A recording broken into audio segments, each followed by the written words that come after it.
प्राथमिक शिक्षक भर्ती के लिए पात्र आवेदकों की काउंसलिंग के संबंध में दिशा निर्देश जारी कर दिए गए हैं, जिसमें बीएड व्यावसायिक योग्यता को मान्य किया गया है। वहीं जो अतिथि शिक्षक हैं इन्हें आयु में छूट दी गई है। साथ ही जो भर्ती है प्राथमिक शिक्षक की, इस भर्ती में भी इन्हें प्राथमिकता दी जाएगी और इस संबंध में निर्देश इस दिशा निर्देशिका में दिए गए हैं। अब जो दिशा निर्देशिका है इसे आप टीआरसी एमपी ऑनलाइन की वेबसाइट से डाउनलोड कर सकते हैं। डाउनलोड करने के लिए टीआरसी एमपी ऑनलाइन की जो वेबसाइट है इसे आपको ओपन करना है। जैसे आप ओपन करेंगे तो इसमें लोक शिक्षण संचालनालय मध्य प्रदेश डीपीआई का जो ऑप्शन है इस पर क्लिक करके इसे आपको ओपन करना है। जैसे आप ओपन करेंगे तो 3 ऑप्शन आएंगे, उच्च माध्यमिक शिक्षक और प्राथमिक शिक्षक।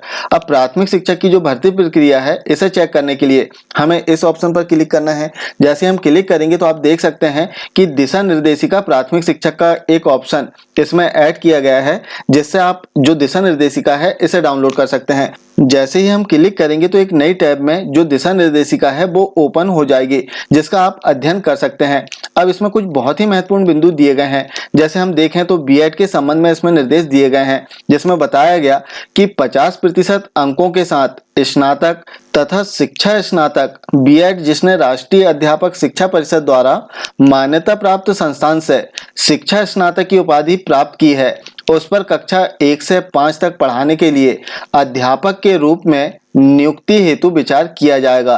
किंतु इस प्रकार अध्यापक के रूप में नियुक्त व्यक्ति को प्राथमिक शिक्षक के रूप में नियुक्त होने के 2 वर्ष के भीतर राष्ट्रीय अध्यापक शिक्षा परिषद द्वारा मान्यता प्राप्त संस्थान से प्राथमिक शिक्षा में 6 महीने का एक सेतु पाठ्यक्रम ब्रिज कोर्स आवश्यक रूप से पूरा करना होगा।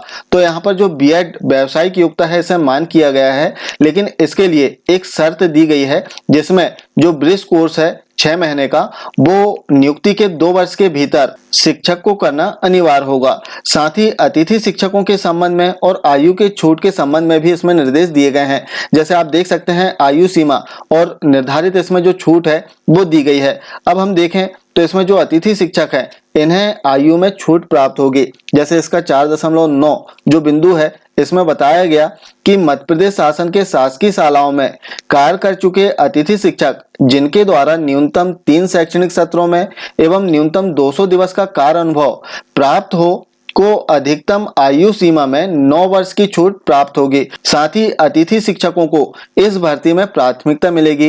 इस संबंध में भी इसमें निर्देश दिए गए हैं। जैसे हम देखें तो इसका 3 बिंदु का 3 पार्ट दिया गया है कि शैक्षणिक संवर्ग अंतर्गत सीधी भर्ती के शिक्षकों के पदों के उपलब्ध रिक्तियों की 25% रिक्तियां अतिथि शिक्षक वर्ग के लिए आरक्षित की जाएगी, जिनके द्वारा न्यूनतम 3 शैक्षणिक सत्रों में एवं न्यूनतम 200 दिवस शासकीय विद्यालयों में अतिथि शिक्षक के रूप में अध्यापन कार्य किया गया है। साथ ही इसमें आगे बताया गया कि परंतु अतिथि शिक्षक के लिए आरक्षित पदों की पूर्ति नहीं हो पाने की स्थिति में रिक्त रहे पदों को अन्य पात्रताधारी अभ्यर्थियों से भरा जाएगा।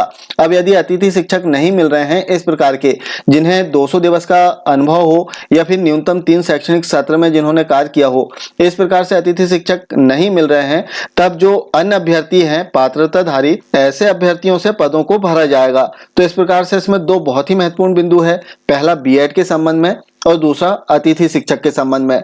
इसके अतिरिक्त इसमें हम देखें तो अन्य और भी बहुत ही महत्वपूर्ण बिंदु दिए गए हैं, जिनका आप अवलोकन कर सकते हैं। और जो दिशा निर्देशिका है 8 पेजों की है, तो आप इसका सूक्ष्मता से अध्ययन कर लें और इसके आधार पर आप जो काउंसलिंग की प्रक्रिया है प्राथमिक शिक्षक के लिए इसमें शामिल हो सकते हैं। ये थी प्राथमिक शिक्षक भर्ती के संबंध में एक महत्वपूर्ण जानकारी। आशा है जानकारी अच्छी लगी होगी। मिलते हैं कुछ इसी प्रकार की जानकारी के साथ में नेक्स्ट वीडियो में। तब तक के लिए जय हिंद।